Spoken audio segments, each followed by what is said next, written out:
Vamos a ir a los evangelios, al libro de Mateo,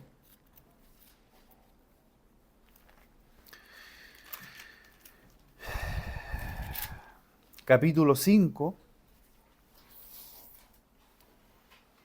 Mateo capítulo 5. Jesús en esta ocasión nos cuenta el versículo 1 que vio a la multitud y subió al monte. Jesús de costumbre era seguido por multitudes. Sabemos que no todos eran sus discípulos, pero multitudes le seguían.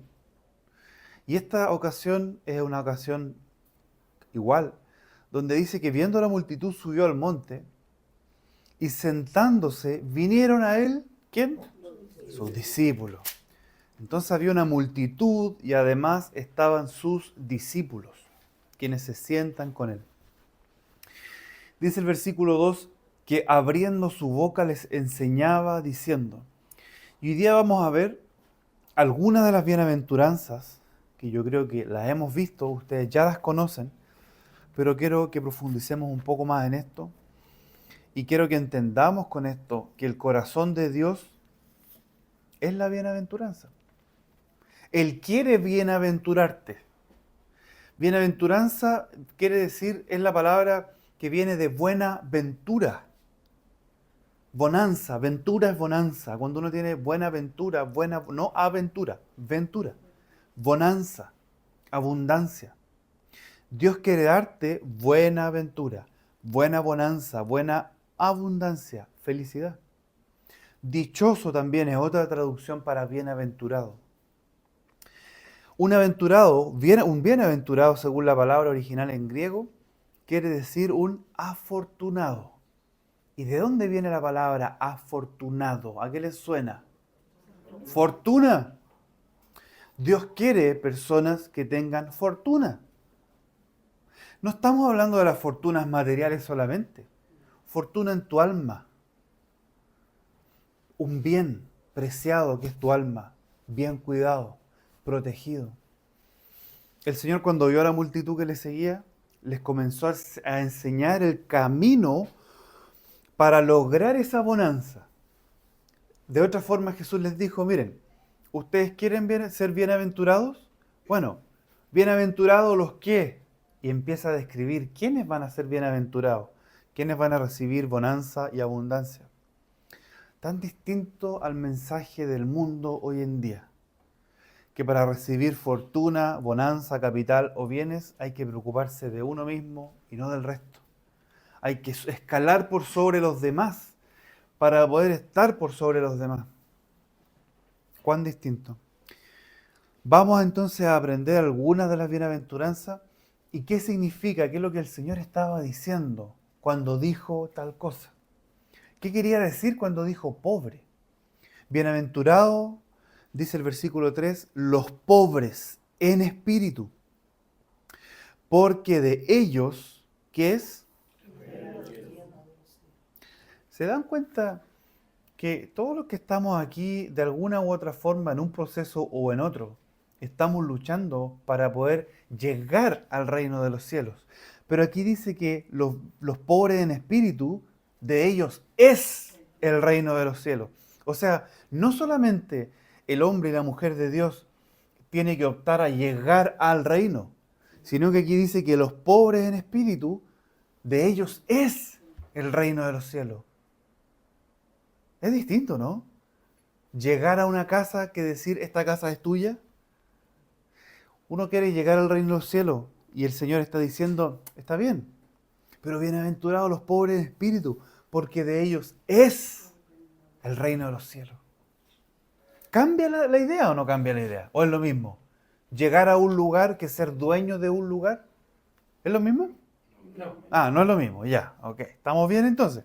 Ahora hay que entender qué es lo que es ser pobre en espíritu. Pobre, la traducción original es mendigo. ¿Qué hace un mendigo? Pide, mendiga, ¿no? Un pobre, un mendigo, mendiga. un pordiosero, un menesteroso. O lo vamos a explicar cómo se dice en Chile, un pedigüeño. ¿Han escuchado esa palabra? En Venezuela, en Bolivia, ¿no? Sí, Colombia. Pedigüeño, que pide, que pide, que pide, que pide. Y uno le dice a los niños, este niño que es pedigüeño. Algunos dicen pidigüeño, la palabra es pedigüeño. Pero algunos dicen pidigüeño, este es pidigüeño, porque pide, pide, pide. Y aquí es donde se presenta una confusión. Porque cuando las cosas se leen fuera de contexto, causan confusión. Entonces alguien puede decir, entonces la gente más pobre está más cerca del reino de Dios, porque Dios dijo, bienaventurados los pobres, porque de ellos es el reino de los cielos. Pobres en espíritu.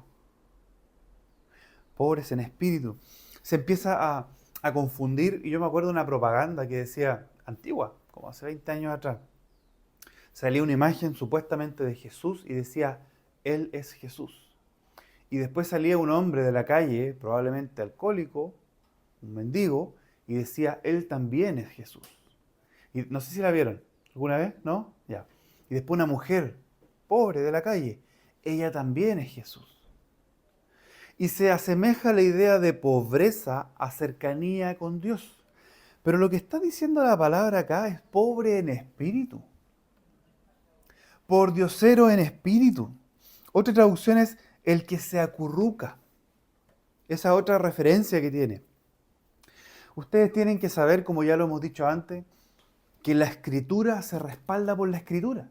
Si yo no entiendo algo que estoy leyendo, la mejor forma de entenderlo es buscar otra escritura que se le asemeje y poder comparar y entender, eso estaba diciendo. Porque si pensamos que solamente la pobreza económica es la que nos acerca a Dios, es un error. Porque David no era pobre, el rey David no era pobre. Y fue llamado un hombre conforme al corazón de Dios. Entonces estamos hablando de la pobreza espiritual. Toda escritura entonces es respaldada, ¿por qué? Por la misma escritura. No es malo leer libros, no es malo buscar información, pero si usted no se quiere confundir, usted va a buscar la misma escritura. Incluso cuando alguien le dice, la escritura se contradice. ¿Por qué? Porque aquí dice una cosa y aquí dice otra. A ver, leámosla juntos y se van a dar cuenta que no hay contradicción. Entonces, cuando hay un texto que está fuera de su contexto, da a entender que estas personas pobres serán bendecidas por Dios, por ser pobres. Por ser pobres. Pero no es así. No es una persona que pide en la calle, porque esa persona que pide en la calle no está trabajando y está dependiendo de Dios, está dependiendo del que le da. Cuando Jesús dice los pobres en espíritu, se está refiriendo a los que son mendigos de Dios. No a la persona que golpea la calle y le pide a otro hombre, sino a la persona que golpea las puertas del cielo y le pide a Dios. Ese es un pobre en espíritu. Ese es un mendigo, un pordiosero que le ruega a Dios, porque sabe que su condición espiritual no es suficiente, no es digna para Dios. Por lo tanto, constantemente le pide. Quienes constantemente dependen de Dios son lo que dice la palabra, pobres en espíritu. Una persona que es pobre en espíritu pide. Y al pedir, ¿qué pasa? Recibe. Entonces ya no es pobre. El tema es qué hace con lo que recibe, lo da. Entonces queda pobre de nuevo. Y vuelve a pedir. ¿Y qué pasa? Se le vuelve a dar. Dios le vuelve a dar. Y entonces lo da de nuevo. Y queda pobre. Y lo pide otra vez. Queridos y queridas, en el Señor no existe el concepto de ahorro espiritual, como que yo voy a recibir algo para ahorrarlo y guardarlo. Dice la palabra que cuando uno hace eso es como que guarda cosas en sacos rotos.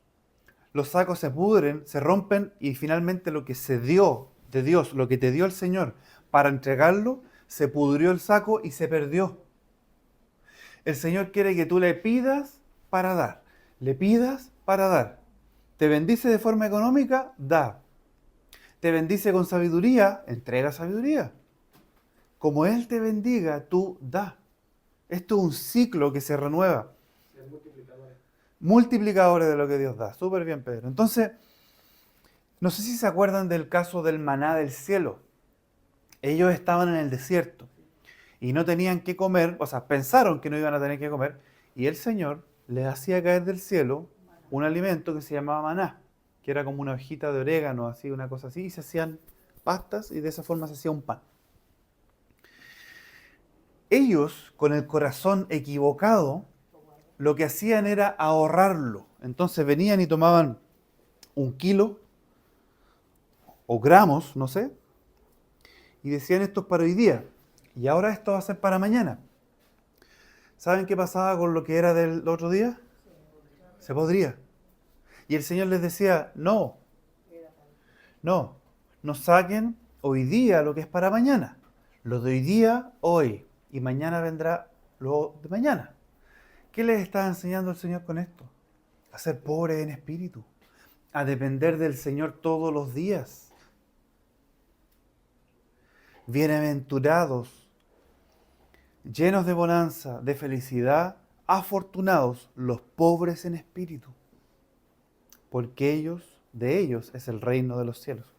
Ahora, con esta petición surge una pregunta, pero a lo mejor a Dios le molesta que yo le pida tanto, porque generalmente nos acostumbramos a comparar el carácter de Dios con el carácter de los hombres. Entonces, si yo me crié con un padre que es de tal forma, yo creo que Dios, como es padre, es así, como era mi papá. Si yo me crío en un entorno violento y de juicio y castigo y de crítica, yo creo que Dios me juzga, me critica y me castiga siempre. Y no es así siempre. Entonces, este niño pidigüeño que pasa pidiendo, a lo mejor ustedes se criaron así, no sé. ¿Será Dios así? Si el mismo Dios está diciendo que son bienaventurados los que piden a Dios, piden a Dios, piden a Dios. A Dios. ¿Se aburrirá Dios de los pedigüeños? No. No se aburre. Hay un paréntesis importante, sí, a mencionar. Así como uno le pide a Dios, Dios también después te va a decir, y ahora yo quiero que tú, está bien, es recíproco. Claramente no es proporcional, es recíproco, porque si yo le pido, Él también me pide algo. ¿Qué me pide el Señor? Todo. ¿Quién dijo todo? Todo. Él pide todo. ¿Será que Él lo da todo? Él lo da todo. Él se dio todo en su Hijo. Entonces, ¿será que Dios se aburre de los pedigüeños? No. De hecho, si nos recordamos la oración modelo, ¿cómo se llama la oración modelo? ¿Cómo le dicen? El Padre nuestro que estás en los cielos, santificado sea tu nombre. Petición. Venga a nosotros tu reino. Hágase tu voluntad en la tierra como en el cielo. Petición. Danos hoy el pan de cada día. Perdona nuestras ofensas. Líbranos del mal. No nos dejes caer en la tentación. Miren, la oración partió con Padre nuestro que estás en los cielos, santificado sea tu nombre. Y luego fueron solo peticiones, porque el Señor sabe nuestra necesidad. Él sabe tu necesidad. Y dice que son bienaventurados los pobres en espíritu. La mayoría de la oración que Jesús enseñó y dijo, miren, cuando ustedes oren, no hagan vanas repeticiones, no repitan y repitan y repitan, no. Pero aquí hay un modelo con el cual ustedes se pueden guiar. El Padre Nuestro. Y dijo, cuando oren, van a orar así. Padre Nuestro que estás en los cielos, santificado sea tu nombre, venga a nosotros tu reino, hágase tu voluntad, danos el pan de cada día, perdona nuestras ofensas, líbranos del mal. ¿Son peticiones o no? Todas peticiones. La forma que Jesús enseñó a orar está compuesta mayormente por peticiones. Y eso nos da a entender que a Dios no le molesta a aquellos que son mendigos espirituales. Isaías capítulo 61. Vamos a ver aquí el corazón de Dios. Específicamente en este punto pero también en el punto siguiente de las bienaventuranzas. ¿Ya? Quédense en Isaías 61.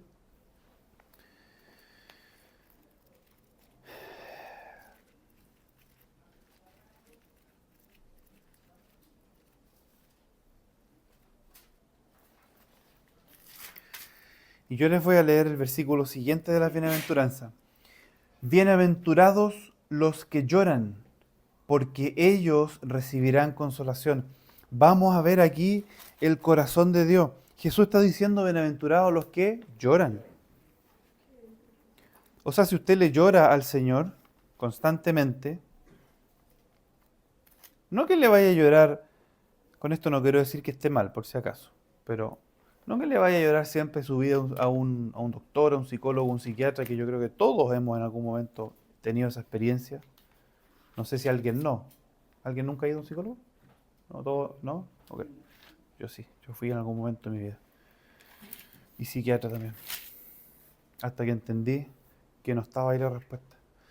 El corazón de Dios para los que lloran es consolarlos.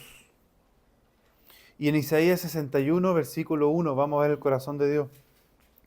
Dice, el Espíritu de Jehová, el Señor, está sobre mí, porque me ungió Jehová. Me ha enviado a predicar buenas noticias, ¿a quién? A los abatidos, a vendar a los quebrantados de corazón, a publicar libertad a los que están presos o cautivos, y a los presos apertura de la cárcel, a proclamar el año de la buena voluntad de Jehová y el día de venganza del Dios nuestro, a consolar a todos los enlutados de luto, que están en luto, a ordenar que a los afligidos de Sión se les dé gloria en lugar de ceniza, óleo en lugar de luto. Entonces dice que Él viene a consolar a los enlutados y dice que a los que están afligidos se les dé gloria en lugar de ceniza. En lugar de humillación, se les dé gloria, porque ya han sido arrepentidos. Óleo de gozo en lugar de luto. Manto de alegría en lugar de espíritu angustiado. Y miren cómo serán llamados: árboles de justicia, plantío de Jehová, para gloria suya. Reedificarán las ruinas antiguas, todo lo que se rompió en sus vidas, todo lo que fue quebrado, todo lo que son ruinas hoy día, serán reedificadas. Y levantarán los asolamientos primero, y restaurarán las ciudades arruinadas, los escombros de muchas generaciones. El corazón de Dios es consolar a los que están tristes. El corazón de Dios es consolar al afligido, al triste, al que llora. Bienaventurados los que lloran, porque ellos recibirán consolación. ¿Quiere recibir usted consuelo de Dios? ¿Que es ilimitado? ¿Que no hay un cobro, no hay un pago?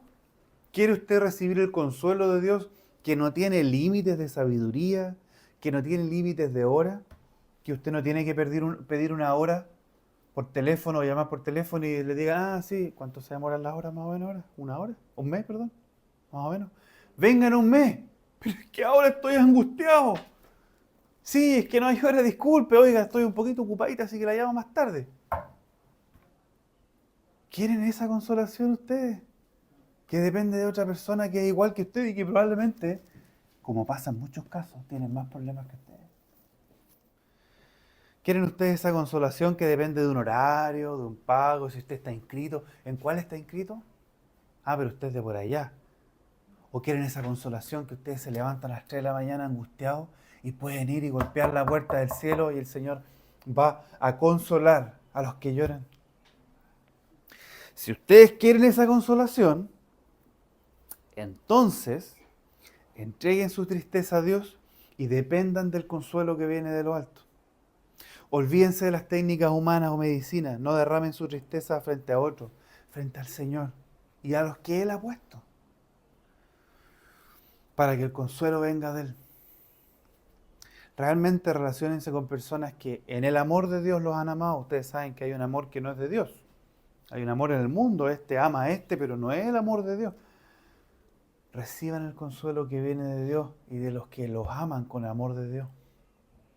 Amores hay muchos, pero el amor de Dios es incomparable. Ese consuelo es el que ustedes tienen que recibir. ¿Y saben qué? El Señor los quiere consolar. Él quiere consolarlos. No es una petición que el Señor va a decir, sí, pero tú deberías, tú.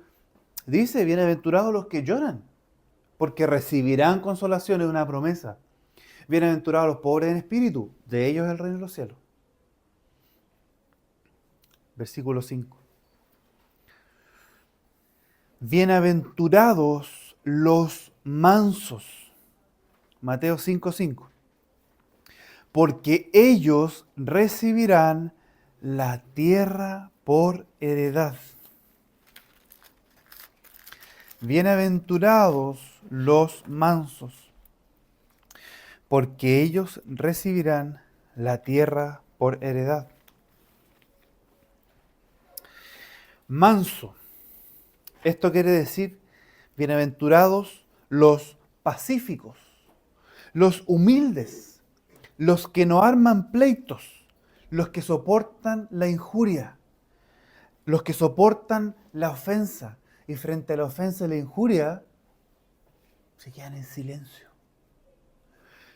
Pero como hablamos recién, todo esto tiene que ver con un contexto bíblico.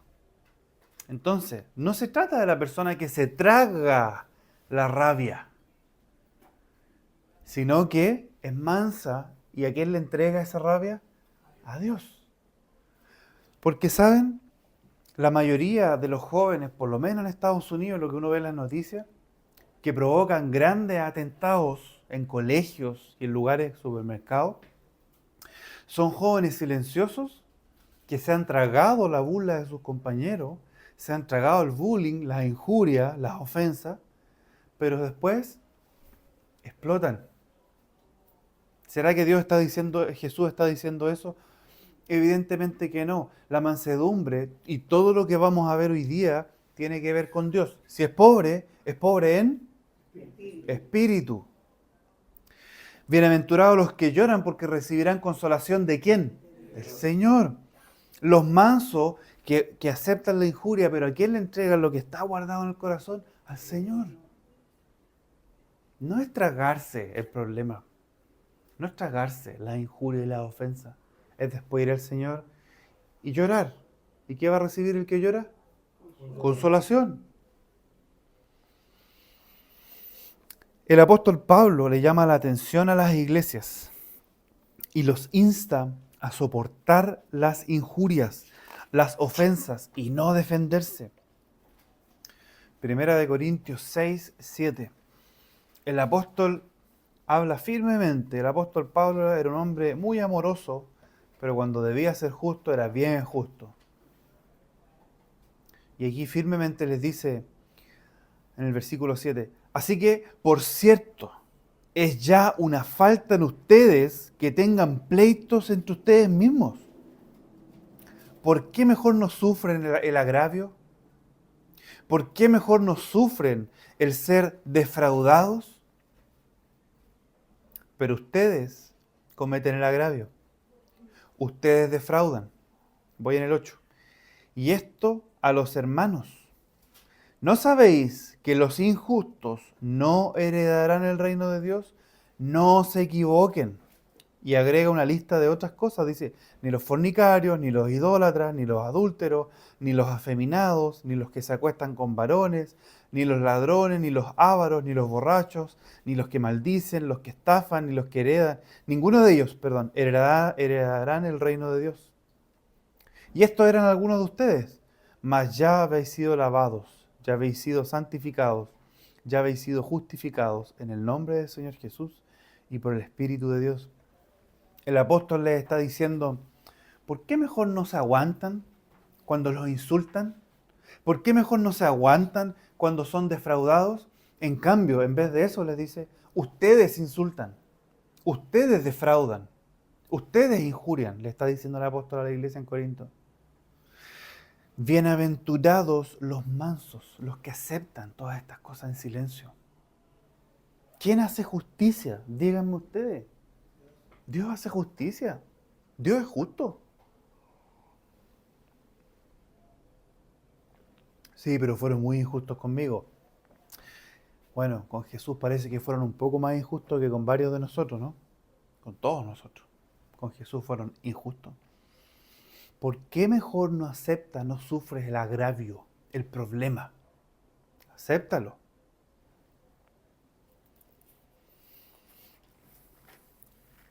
Bienaventurados los mansos, dice la Escritura. Y la palabra dice, Jesús dice, venid a mí todos los que están trabajados y cargados, y yo los haré descansar. ¿Cómo es el yugo del Señor? Difícil, pesado, liviano. Entonces, si dice que su yugo es liviano, dice, llevad mi yugo sobre vosotros y aprended de mí que soy manso y humilde de corazón, y hallaréis descanso para vuestras almas, porque mi yugo es fácil y ligera mi carga. ¿Por qué es ligera su carga? ¿Porque la lleva quién? El Señor. Él es el buey viejo, Él es el que nos enseña. Si el buey viejo tira para acá y el buey joven tira para el otro lado, ¿quién se cansa? El joven se va a cansar. El otro no se va a cansar. Entonces, si la palabra dice que su yugo es ligero para los que son mansos, es porque el manso va a ir caminando según el Señor lo guíe. El que contradice la palabra de Dios va a terminar cansado, agotado, exhausto. La vida de la persona que no camina según la voluntad de Dios, o sea que en el yugo cuando el Señor lo tira para allá, Él tira para el otro lado, se va a cansar. Y Él dice, venid a mí los que están cansados. ¿Quién está cansado hoy día? ¿Hay alguien cansado? ¿No? ¿Sí? ¿Hay gente cansada? Bueno, lleven el yugo del Señor entonces. Porque si el yugo es fácil y ligero, y yo estoy cansado, es porque no estoy llevando el yugo del Señor. Porque el Señor no es mentiroso. Entonces no va a decir algo que no es. Y si dice que su yugo es ligero, su carga es fácil, pero es tan difícil, entonces no es el yugo del Señor. Ahí está el único problema. Dice, bienaventurados los mansos porque recibirán la tierra por heredad. El manso, queridos, no se cansa. De verdad que no se cansa. Porque además, y no es que no se canse porque no se canse y nunca descanse. Ojo con entender las cosas erradamente. El manso es guiado por el Señor, no se cansa porque tiene tiempo para descansar. Porque el Señor quiere que ustedes tengan tiempo para descansar. Él quiere que ustedes descansen. ¿Dios se cansará? Pero descansó. ¿Qué día? Él descansó. Un séptimo de esa semana, Él descansó. ¿Están descansando? ¿Están siendo mansos, llevando su yugo y diciendo cuando el Señor ya, tiempo de descansar? ¿Están diciendo, sí, voy a descansar? O, un ratito más, o un ratito más. Más platita. ¿Está siendo mansos? Si no, entonces hay que arrepentirse. Hay que arrepentirse. Él quiere que tú descanses. Él no quiere gente reventada. Imagínense que Pablo y Silas estaban en la cárcel con frío, amarrados. ¿Cansados estaban? Cantando alabanzas a Dios. Orando a Dios. Si están cansados, queridos, déjenme decirle que no están llevando el yugo del Señor.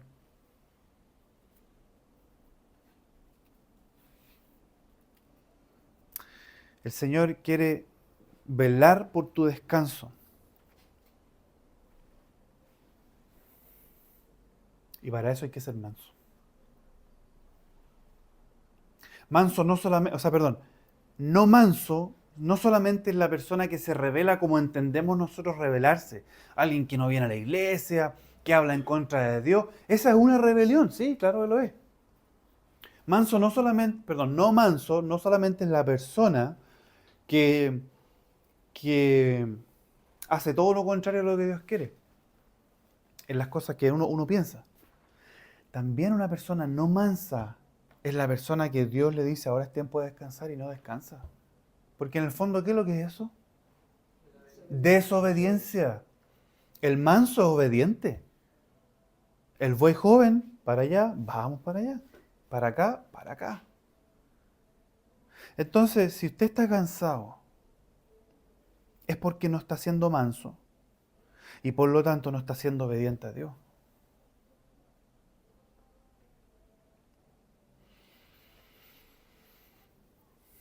Hay un gran tema en esto. Hay importancia en esto. Quiero reiterar esto que voy a decir. Dios no quiere gente reventada de cansancio. Él no quiere eso. Toma su yugo, toma su yugo. Toma el yugo de Él. Quiere mansedumbre, obediencia. Quiere descansar. Él va a dar el tiempo de descansar. Y serás bienaventurado, porque los mansos dice que recibirán la tierra por heredad. Entonces, más que trabajar para recibir cosas por heredad, sé manso, porque la promesa es que los mansos serán bienaventurados y recibirán la tierra por heredad. No te desgastes haciendo lo que no es la voluntad de Dios.